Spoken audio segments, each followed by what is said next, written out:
নতুন বাংলাদেশ বিনির্মাণের পথে তারা কিন্তু সবচেয়ে বড় অন্তরায়। আমরা যে গণ আকাঙ্ক্ষার প্রতিফলন দেখেছিলাম এমন একটি বাংলাদেশ হবে যেখানে ক্ষুধা, দারিদ্র, শিক্ষা, চিকিৎসা, বাসস্থান, অন্নহীন, বস্ত্রহীন, নিরন্ন মানুষের কান্না, বস্ত্রহীনের আকুতি থাকবে না, এমন একটা মানবিক, সমৃদ্ধ, ইনসাফপূর্ণ একটা বাংলাদেশ আমরা চেয়েছিলাম। সেটা হতে গেলে জুলাই অভ্যুত্থানের পরে আমরা জনগণের ভোটে নির্বাচিত জনপ্রতিনিধিদের কাছে ক্ষমতা হস্তান্তরের মধ্য দিয়ে এটি নিরপেক্ষ নির্বাচনের যে প্রক্রিয়ার দিকে এগিয়ে যেতে চাচ্ছি, বারবার একটি অপশক্তি সেই পথে বাধার সৃষ্টি করছে। কিছু দূর এগিয়ে আবার কিছু। আজকের এই গণ অভ্যুত্থানের প্রথম বার্ষিকীতে এ ব্যাপারে আমাদের এখন সচেতন হওয়ার সময় হয়েছে।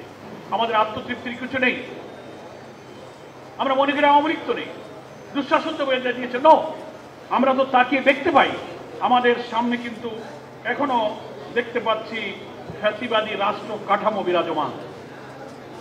রাষ্ট্রযন্ত্রের সর্বত্র ফ্যাসিবাদের প্রতাত্তারা আছে।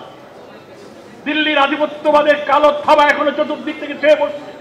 ব্যবসা, বাণিজ্য, রাজনীতি, আন্তর্জাতিক নীতি, কূটনীতি, ইভেন সামনের নির্বাচন নিয়ে জনগণের আকাঙ্ক্ষাকে কি করে ধুলায় মিশিয়ে দেওয়া যায় তার চক্রান্ত এখনো কিন্তু বিদ্যমান।